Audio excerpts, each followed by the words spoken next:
covers stories that not only affect the African American community, but all minority communities. Black, Asian, Hispanic, Puerto Rican, doesn't matter. If it affects a minority community, we're going to cover it. And a lot of people misunderstand that minority news isn't just about black people.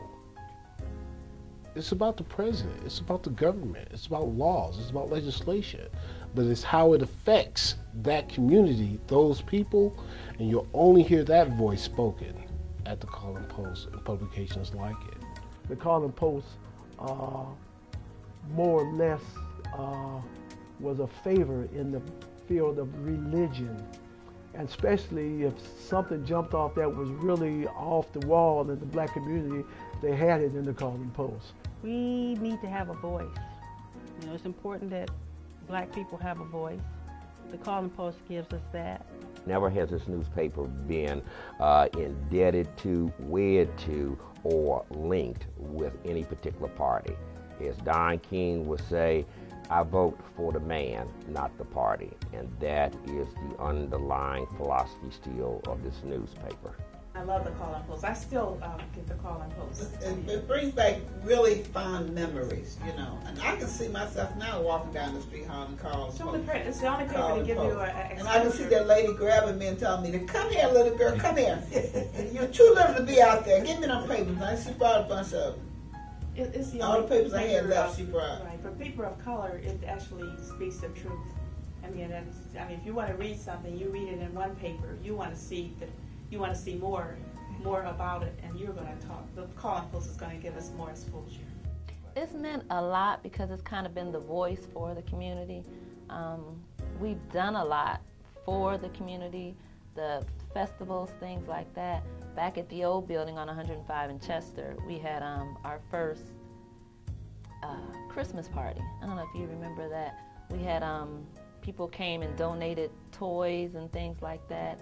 And Will Davis, I think it was, Will Davis, he played Santa Claus. So he had his little Santa outfit on, and I was an elf, or Mrs. Claus, or whoever I was.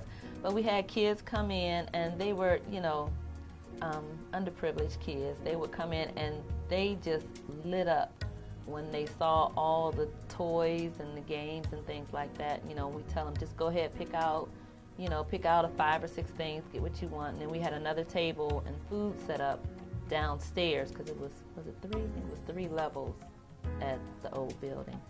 And they would come in and eat and have punch and listen to some music. And it was just, it did something for the kids in the community, and it said a lot.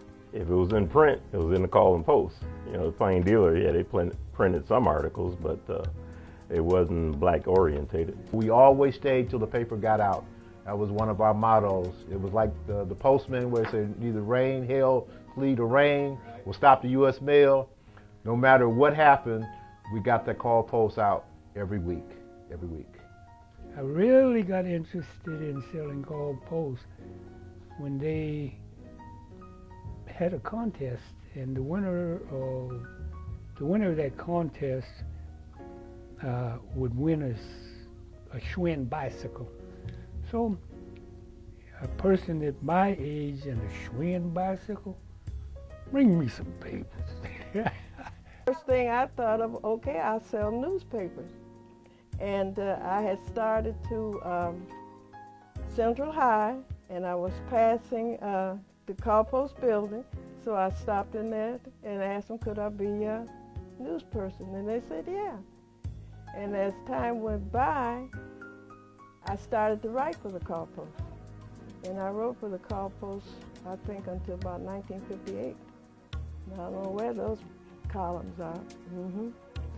Papers was filled up with church ads. And I knew that we couldn't make money. A newspaper cannot thrive if it doesn't have some advertisement. So I told Mr. Harry Alexander what we needed to do was get some contracts and go after Kmart's, Toys R Us, May Companies, Higbee's, And he says, well, we never had any. And I designed them, and we got contracts. And the first contract that was signed at the Call-in Post was Kmart's. There was nothing that we could not do. We were journalists. W.O. Walker was paying us then $85 a week and $5 for expenses. Now, gas was only 47 cents back then.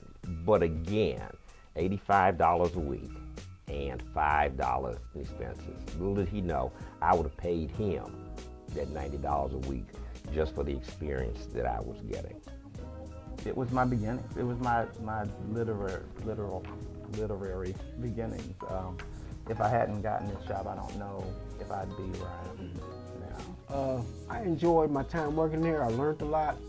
I was working here, and it took me on to other jobs. This job took me to other places all around the United States. We had big fun, and sometimes we had sometimes disappointments. Sometimes I remember at times in the press room, the press would break down, and they had to tear things apart and put things back together. Sometimes we would be there to something like 3, 4 o'clock in the morning, you know, trying to make sure that the paper came out or making sure that the mail went out or whatever. So it was some challenging times. It was good times, and I would most definitely say that it helped prepare me for life itself in general as well as a whole.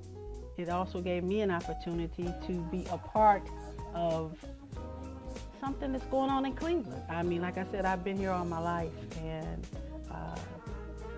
it's a great thing when you can look back and be a part of your community. And that's what the Call-in Post did for me. It allowed me to go other places, go out into the world and get a job somewhere else, you know, and have the confidence that I can do this. Congratulations. I'm happy to see that the Call-in Post is still thriving. I know the newspaper business is experiencing some difficulties now. So it's good to see that the Call-in Post is still up and running and doing well. I salute Don King as the publisher, and of course Constance Harper as the editor, and I just hope the Call-in Post lives on forever. To me, it's a tribute to wanting to keep the paper alive, just after that long. You know, a lot of papers have folded up, or the press, they're gone. A lot of companies have closed. Congratulations on 95 glorious years. I mean, it's unbelievable that it's 95 years, and I'm not quite that old, about half of it. Call-in Post, I love you dearly. I am, my appreciation for you is immeasurable. I have learned so much and done so much, and I have so many things, you know, on my resume simply because of the experiences that I've had. And happy anniversary. You guys are awesome. For 95 years, you've stood the test of time, the Call-in Post, and you will continue because news is worthy. Some of the articles, the advertisement, some people can't afford to advertise in the Plain Dealer, so they go to the Call-in Post. And as long as we have that type of medium and media, we need to hold on to the Call. That's Cleveland. We need to hold on to what's Cleveland. And I thank the Call-in Post, and I'll continue to thank them, and I'll talk up the Call-in Post because I carried the Call-in Post. I made money to buy my candy with. Thank you, Call-in Post. Well, everyone was buying the Call-in Post because that was our paper. Call-in Post. Okay, we're going to save you next. Call Post. Call Post. Call Post.